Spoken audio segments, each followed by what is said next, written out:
ومن أعرض عن ذكري فإن له معيشة ضنكا۔ اسلامی مالیات ایک ایسا پروگرام جس میں آپ جان سکیں گے اسلامی مالیات کے اسرار و رموز، تاریخ، نظریہ اور عملی مسائل اور ان کا حل۔ اسلامی مالیات جناب محمد ایوب کے ساتھ، پروڈیوسر ندا نعیم، پیشکش رفا انسٹیٹیوٹ آف میڈیا سائنسز۔ بسم اللہ الرحمن الرحیم، الحمد للہ رب العالمین والصلاة والسلام علی رسول الکریم، اما بعد فاعوذ باللہ من الشیطان الرجیم، بسم اللہ الرحمن الرحیم۔ معزز سامعین، اسلامی مالیات کے چوتھے چیپٹر کے تعارف کے ساتھ ہم آج پھر حاضر ہیں۔ آپ کو یاد ہوگا پچھلے پروگرام میں ہم نے اس باب کے تعارف کے بارے میں کچھ بات کی تھی، جو آج انشاءاللہ اس کو مکمل کیا جائے گا۔ تو اس حوالے سے یہاں جو بات اس چیپٹر میں ڈسکس ہو رہی ہے وہ ہے کہ اسلامی مالیاتی اور بینکاری نظام کا فلسفہ کیا ہے۔ تو اس دوسرے پروگرام میں ہم یہ بتائیں گے کہ اسلامی بینکاری جو ہے وہ ایک بطور بزنس کے وہ کیا ہے اور وہ کیا کرتا ہے۔ تو سب سے اہم بات تو یہ ہے کہ اسلامی بینکاری نظام جو ہے یہ زر کا کاروبار نہیں ہے بلکہ ریئل سیکٹر کا کاروبار ہے۔ یہ سب سے بڑا فرق یہ ہے، جس طرح آپ جانتے ہیں کہ باقی بینک ہیں وہ کیا کرتے ہیں، زر کا کاروبار کرتے ہیں، لوگوں سے زر لیتے ہیں، روپیہ لیتے ہیں، اور اس کی شکل عام طور پر قرض کی ہوتی ہے اور آگے قرض کی شکل میں دوسرے لوگوں کو دے دیتے ہیں۔ تو سب سے پہلا فرق یہ ہوا کہ اسلامی بینک یا اسلامی مالیاتی ادارے جو ہیں وہ زر کا کاروبار ایز اٹ از نہیں کریں گے، زر کو صرف بطور میڈیم آف ایکسچینج کے استعمال کریں گے اور اس سے اشیاء خریدیں گے، اثاثہ جات خریدیں گے، اور وہ اشیاء بیچ کر یا ان کو لیز پہ دے کے یا باقی جو مختلف اسلامک لا آف کانٹریکٹ کے مطابق جو کانٹریکٹس ہیں وہ سارے کاروبار کر کے اپنا پروفٹ کمائیں گے۔ تو اس طرح ہم یہ کہیں گے کہ اسلامی بینکاری اور مالکاری کس چیز کا نام ہے؟ ریئل سیکٹر بزنس کا نام، جو ایسے ادارے کرتے ہیں جو کچھ لوگوں سے پیسے لیتے ہیں اور بزنس اور دوسرے ضرورت مند لوگوں کو وہ دیتے ہیں، اور اس کی بنیاد کیا ہوتی ہے؟ وہ کچھ ایسے کانٹریکٹس ہیں جو کہ اسلامک لا آف کانٹریکٹ میں بیان کر دیے گئے۔ اس میں سب سے اہم آپ جانتے ہیں کہ قرض ہے اور دین یعنی لون اور ڈیٹ، لیکن اس میں اہم ترین بات یہ ہے کہ قرض کو بطور بزنس استعمال نہیں کیا جا سکتا۔ اسی لیے آپ دیکھتے ہیں کہ اسلامک بینک آج کل قرض نہیں دیتے کیونکہ قرض پر کوئی کمائی نہیں کی جا سکتی۔ تو اس طرح یہ مطلب ہوا کہ اگر کوئی بینک یعنی اسلامک بینک قرض کو بطور موڈ استعمال کرتا ہے تو وہ جتنا قرض وہ دے گا اتنا ہی واپس لینا ہوگا، اس پر بالکل کوئی بھی نفع جو ہے وہ حاصل کرنے کا مطلب یہ ہوگا کہ وہ سود میں انوالو ہو رہا ہے۔ البتہ دین جو ہے یعنی ڈیٹ ہے وہ اسلامی بینکاری میں بھی کریٹ ہوتا ہے جس طرح دوسری بینکاری میں۔ وہ کس طرح کہ اگر اسلامک بینک کوئی چیز خرید کے آگے بیچتا ہے تو اس سے جو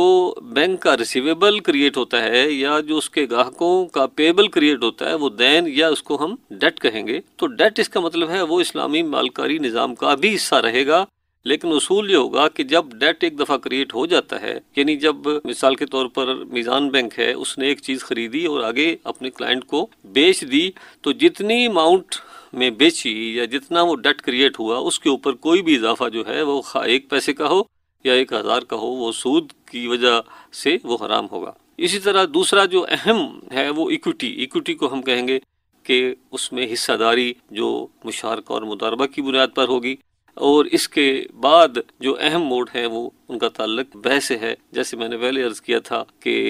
بے موجل یعنی ایسی بے، کریڈٹ سیل ہم اس کو کہتے ہیں کہ بینک اپنے کلائنٹ کو کوئی چیز بیچتا ہے اور اس کی جو قیمت کی ادائیگی قسطوں میں یا لم سم بعد میں لیتا ہے۔ یہ تو ہے کریڈٹ سیل، اور دوسری ہے سلم یعنی فارورڈ سیل، یعنی بینک جو ہے وہ اس کی قیمت کی ادائیگی پہلے کر دیتا ہے لیکن وہ اس چیز کی جو ڈیلیوری ہے وہ بعد میں ہوتی ہے، اور یہ بھی جائز ہے۔ تو اس کے علاوہ اور باقی جو اہم امور اس چیپٹر میں بیان کیے گئے ہیں وہ یہ ہیں کہ مختلف جو کیٹیگریز ہیں موڈز کی، ان کی پریفرنسز کیا ہے، پرائرٹی کیا ہے، اور آیا ان میں کوئی ایسی ہیں کہ لازمی وہی کرنی ہے، اس پر بحث کی گئی ہے۔ تو اس حوالے سے یہ ہے کہ کچھ لوگوں کا خیال ہے کہ اسلامی بینکاری نام ہے صرف مشارکہ اور مضاربہ، یعنی شراکت کی بیس پہ جو موڈ ہیں ان کی بنیاد پر کاروبار کیا جائے، اور باقی ایسے موڈ جن سے ڈیٹ کریٹ ہوتا ہے کچھ لوگوں کا خیال ہے کہ وہ اسلامی مالیاتی نظام کا حصہ نہیں ہے۔ تو میں عرض کروں گا کہ یہ بات غلط ہے، صحیح نہیں ہے، اور جس طرح شراکت کا جو طریقہ کار ہے اسی طرح اسلام میں خرید و فروخت، یعنی ایک چیز خریدنا اور بطور کاروبار اس کو بیچتے وقت اپنا پروفٹ ایڈ کرنا، یہ بالکل اسلام کے اصولوں کے مطابق ہے، اس میں کوئی جو ہے منع کی جانے والی چیز نہیں ہے۔ لیکن اصل چیز جو ہے وہ یہ ہے کہ جو اصول ہیں بے کے وہ اس میں پورے کیے جائیں۔ تو اس کے ساتھ پھر بتایا گیا ہے کہ جو زر کے علاوہ جو باقی چیزیں ہیں ان کا جو مبادلہ ہوتا ہے اس کے کیا اصول ہیں، اور اس کا تھوڑا سا اس میں تعارف کرایا گیا ہے۔ پھر اس کے بعد ایک اہم بات جو ہے وہ ٹائم ویلیو آف منی کی ہے، وہ بھی اس سبق میں، اس چیپٹر میں اس کا تذکرہ کیا گیا ہے۔ ٹائم ویلیو آف منی یہ ہے، جیسے آپ میں سے وہ لوگ جو اکنامکس وغیرہ کو جانتے ہیں وہ جانتے ہوں گے کہ کنونشنل اکنامکس میں یہ ہے کہ ایک شخص جب کسی کو لون دیتا ہے تو اس کا رائٹ بنتا ہے سود لینے کا، اس وجہ سے کہ اس نے کچھ عرصے کے لیے دوسرے کو سرمایہ دیا، لیکن اسلام اس کو ایکسیپٹ نہیں کرتا۔ یعنی اس لیے کسی سے قرض کے اوپر پیسے لینا کہ اس نے اس کو کوئی مال دیا ہے اور اس کی واپسی کچھ مدت کے بعد ہونی ہے، لیکن یہ بہرحال جائز ہے کہ اگر ایک شخص ادھار پہ چیز بیچ رہا ہے اور ادھار کی قیمت جو ہے وہ کیش پرائس سے زیادہ ہو تو اس کو اسلام اور تقریباً سارے کے سارے فقہا اور جو جورسٹ ہیں وہ اس کو الاؤ کرتے ہیں۔ مثال کے طور پر ایک چیز جو ہے وہ کیش مارکیٹ میں 100 روپے کی بکتی ہے، تو کریڈٹ میں ادھار پہ اگر وہ 110 کی بیچی جائے تو اسلام اس کو الاؤ کرتا ہے۔ اور یہ پرمیشن جو ہے آج سے نہیں، ہمیشہ سے رہی ہے، انسانی معاشرہ جب سے ہے اس وقت سے ہے، اور اس کا بھی ایک خاص رول ہے۔ یعنی بعض لوگ سمجھ سکتے ہیں کہ نہیں اس سے کوئی فائدہ نہیں، بلکہ معاشرے میں اس کا بھی ایک خاص رول ہے۔ مثال کے طور پر ایک شخص ہے، اس کے پاس کچھ نہیں ہے، وہ بے روزگار بھی ہے، کاروبار کرنے کے لیے اس کے پاس کچھ پیسہ نہیں ہے، اب وہ مارکیٹ میں جاتا ہے اور اپنی کوشش سے ادھار پر کچھ مال جیسے کپڑا لے لیتا ہے۔ فرض کیا اس نے جو کپڑا لیا وہ 1,10,000 کا ہے۔ اب یہ آپ سمجھ لیں کہ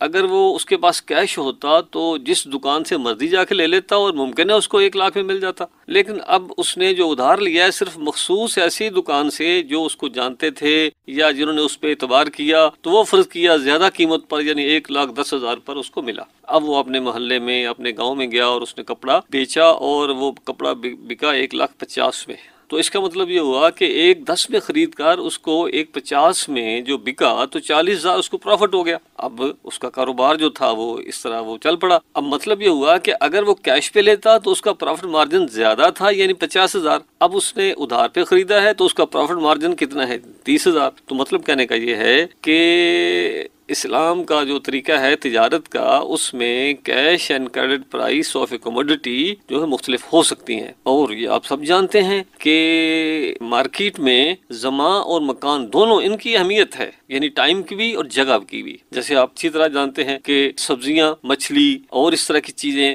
صبح کے وقت زیادہ مہنگی ہوتی ہیں، شام کو ان کی قیمتیں کم ہو جاتی ہیں۔ اسی طرح ایک علاقہ جو پوش ایریا ہے وہاں ان کی قیمت زیادہ ہے، اور ایک عام میڈیوکر کا ایریا ہے وہاں ان کی قیمت کم ہے۔ تو دوسرے لفظوں میں جو اسلام میں اصول کیا ہے؟ ایک رسک ٹیکنگ کا، ویلیو ایڈیشن کا۔ یہ ویلیو ایڈیشن ہے کہ ایک شخص جو سپر مارکیٹ میں بیٹھا ہے وہ زیادہ کرایہ دے کے بیٹھا ہے، وہ زیادہ مہنگی چیز بیچ رہا ہے، اور اس ویلیو ایڈیشن بھی کر رہا ہے کہ اس علاقے کے لوگ وہاں آتے ہیں، وہاں خریدتے ہیں، اور جو کم ویلیو ایڈ کرتا ہے اس کو کم پروفٹ ملتا ہے۔ تو دوسرے لفظوں میں اس چیپٹر میں جو ڈسکس ہوا ان میں ایک یہ تھا اہم کہ ٹائم ویلیو آف منی، یعنی زر کی زمانی قدر کیا ہے، اور اس حوالے سے تفصیلی بحث کی گئی ہے۔ اس کے بعد پھر اس میں کرنسیوں کی خرید و فروخت کا جو طریقہ کار ہے وہ بھی بیان کیا گیا ہے، اور اس کو اسلامی لا آف کانٹریکٹ میں بیع الصرف کے نام سے پہچانا جاتا ہے۔ اور اس میں اہم ترین بات یہ ہے کہ کرنسیوں کی جو خرید و فروخت ہے وہ عام اشیاء سے مختلف ہے۔ تو کرنسیوں میں یہ لازمی ہے کہ ان کی جو سیل پرچیز میں ان کی ایکسچینج ہوگی۔ دوسرے لفظوں میں میں اگر ڈالر دے کے روپیہ لینا چاہ رہا ہوں یا ڈالر دے کے پاؤنڈ لینا چاہ رہا ہوں تو اصول کیا ہے کہ میں ایک ہاتھ ڈالر دوں اور دوسرے ہاتھ پاؤنڈ لے لوں۔ یعنی اس میں اگر ہم ڈیلے کریں گے تو وہ نبی صلی اللہ علیہ وسلم کی ایک حدیث کے مطابق وہ ربا الفضل آ جائے گا۔ تو اس حوالے سے بھی تفصیلی بحث کی گئی ہے۔ پھر اسلامی معاشی اور مالیاتی نظام میں زر کی تخلیق، اسی طرح کاغذی زر، امانتی زر، اس پر بھی بحث کی گئی ہے کہ زر کی تخلیق جو ہے وہ کس طرح ہو سکتی ہے۔ آپ جانتے ہیں کہ زر کا مطلب یہ ہے کہ پرچیزنگ پاور، تو یہ بڑی اہم بات ہے کہ ایسے تو نہیں ہے کہ جو مرضی چاہے نوٹ چھاپتا رہے اور اس کا امپیکٹ جو ہو. اور یہ بہت ہی اہم بات ہے، یعنی اگر حکومت نوٹ چھاپتی ہے تو اور اتنا مارکیٹ میں اتنی چیزیں، اشیاء و خدمات اگر نہیں آتی تو اس کا بڑا امپیکٹ ہوگا، چیزیں مہنگی ہو جائیں گی. اسی طرح امانتی زر کا مطلب ہے جس کو ہم کریڈٹ منی انگریزی میں کہتے ہیں، جو کمرشل بینک جو ہیں وہ زر کریٹ کرتے ہیں، تو اس پر بھی اس میں بات کی گئی ہے اس چیپٹر میں. اسی طرح پھر